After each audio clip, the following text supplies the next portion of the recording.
Salut! Aujourd'hui, on va voir une technique qu'on n'a encore jamais vue ensemble et que tu m'as beaucoup demandé en commentaire, à savoir le sweeping. Pour comprendre ce qu'est le sweeping, on va s'attarder 2 minutes sur le mot. En anglais, to sweep, ça veut dire balayer. En opposition à l'aller-retour, où on découpe le mouvement de la main droite la plupart du temps en fonction du rythme, à savoir la double croche, un coup vers le bas, un coup vers le haut, bas, haut, là on va plutôt balayer les cordes, non pas en fonction du rythme, mais en fonction de la mélodie. En fait, on va faire un mouvement le plus économique possible. Les différents problèmes qu'on peut rencontrer quand on commence le sweep, c'est le rythme, la propreté et puis la mémorisation des positions. Les gens voient Christophe Godin et Jason Baker faire des trucs de fou, alors ils veulent apprendre tout de suite les vraies positions d'arpège avec plein de notes et tout, donc du coup c'est trop compliqué. Il faut gérer la propreté main droite et main gauche parce que les deux mains rentrent en jeu. Il faut gérer le rythme parce qu'on n'a pas l'aller-retour pour nous guider, donc du coup des fois c'est tout pourri. Donc on va voir ensemble quelques exercices pour commencer à débroussailler un petit peu là, pour dégrossir un peu ça. Et puis si jamais tu fais déjà du sweep, penche-toi quand même sur la question parce que ça peut peut-être t'apporter quelque chose. On commence tout de suite avec un exercice assez simple. On va jouer la 5e case de la corde de Si. Donc vers le bas, je vais essayer de te montrer les deux mains en même temps mais c'est pas évident. Et la 6e case, corde de Mi et Du, et dans ces cas-là, on va aussi aller vers le bas.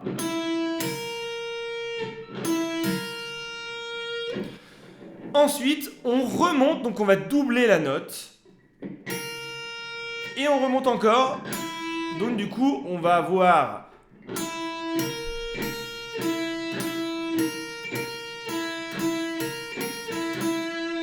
Il faut bien veiller à la main droite d'étouffer les cordes graves avec la paume de la main, le métacarpe. C'est toujours le même principe en fait que l'aller-retour, les rythmiques que je t'ai déjà montré, enfin les riffs que je t'ai déjà montré. Et au niveau de la main gauche, il faut que l'index touche la corde de sol légèrement pour l'étouffer, sinon elle va sonner. On l'entend un peu, et puis surtout, il faut lever les doigts au fur et à mesure, sinon c'est dégueulasse.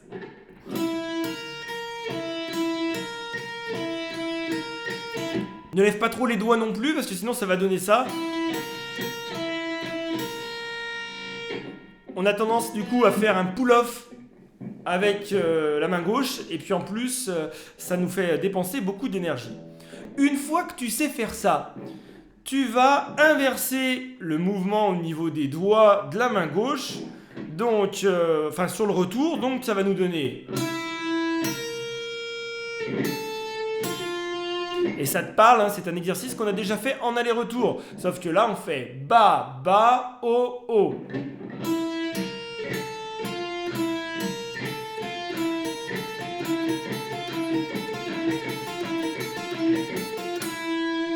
Je veux pas entendre dans les commentaires le sweep c'est tout pourri, l'aller-retour c'est mieux ou inversement. Chaque technique a son intérêt, a son utilité et a son propre son. Donc il y a des gens qui, au lieu de faire des arpèges en sweep, vont les faire en aller-retour. Je pense notamment à Patrick Ronda. Et ça n'a pas le même son, même si tu joues à la même vitesse, avec le même ampli, la même guitare, ça n'a pas du tout le même son. Donc au-delà de l'aspect technique, c'est vraiment un aspect sonore qu'il faut rechercher avant tout. Qu'est-ce que je voulais dire d'autre ? Je me souviens plus, je vais boire un coup. Ma bouteille d'eau! Où est ma bouteille d'eau? Si jamais tu fais de l'acoustique et que tu te dis ouais, le sweeping c'est pour les métalleux et tout ça, nine. On peut trouver des parties en sweeping très jolies, en acoustique aussi.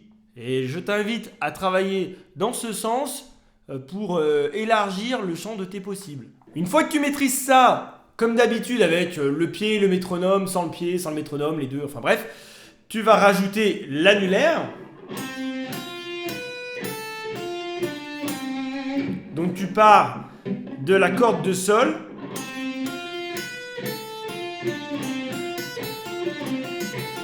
Ensuite, tu t'en doutes, on va faire la même chose avec le petit doigt en plus.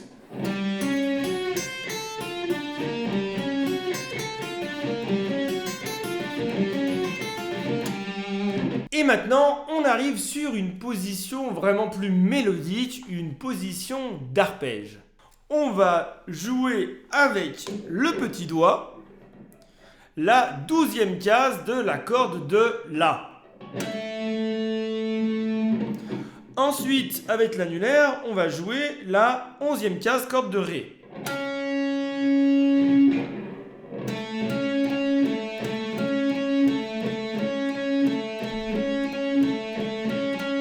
Si déjà t'entends ça, c'est que tu lèves pas bien les doigts, que tu es pas très à l'aise, donc je t'invite quand même à travailler un peu plus les autres exercices. Ensuite, on va rajouter la 9e case corde de Sol.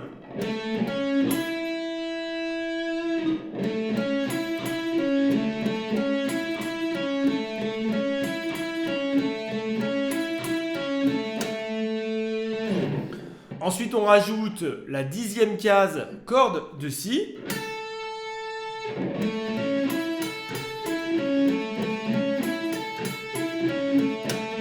Et si tu as bien compris le principe, hein, on fait Ba, Ba, Ba, Ba, O, O, O, O.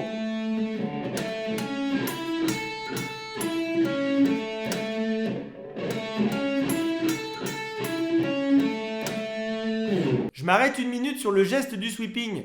Au niveau de la main droite, c'est pas un geste percutant comme l'aller-retour. Au contraire, on va chercher quelque chose de fluide, donc la main droite va glisser de façon, gracieuse sur les cordes.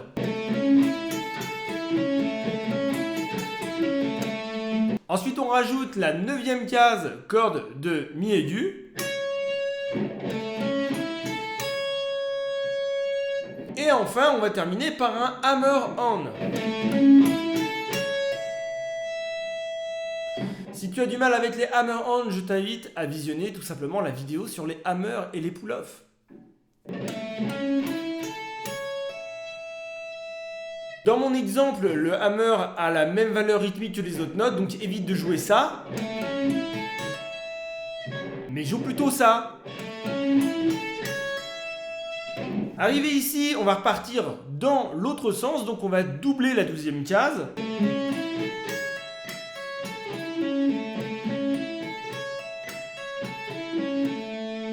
Une fois que tu maîtrises ce geste, tu peux alterner cette position avec la même en Ré, à savoir 5e case corde de La, enfin 5e case, la 17e quoi.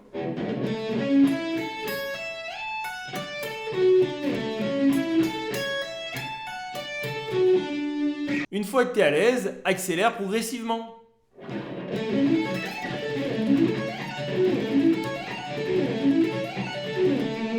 C'est complètement inutile, mais ça va te permettre de te la péter un petit peu. Si tu prends un peu de recul sur ce qu'on vient de jouer, tu vas te rendre compte que cette position-là, c'est en fait celle-là. Et on se rend compte qu'en fait, c'est une forme de Do majeur. Donc lorsque tu joues ça, tu joues bien un La majeur. La, Do dièse, Mi, La, Do dièse et Mi. Il te suffit juste de virer les Do dièse au profit de Do et tu as alors une tierce mineure, donc un accord de La mineur.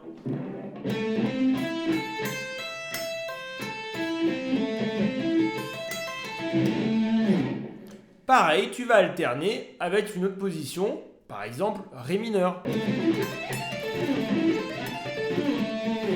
Au niveau des transitions entre les deux accords, il y a des personnes qui vont rejouer la corde aiguë en repartant vers le haut et d'autres qui ne vont pas la rejouer. Je te fais les deux. Donc là, je l'ai frappé.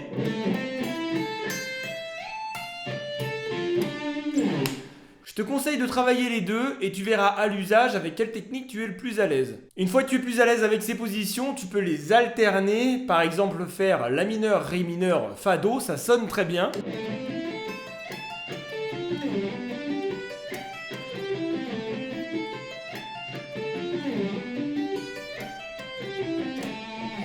Si t'es pas un grand fan de métal et de musique qui vont vite, je t'invite quand même à travailler ces techniques parce qu'il y a quand même du bon à prendre, notamment en pentatonique. Tu peux décliner les arpèges, les positions en penta, par exemple, comme ceci. Donc, tu vois, ba ba ba ba. Avec un hammer. Et si t'es fan de disco, ça peut valoir le coup.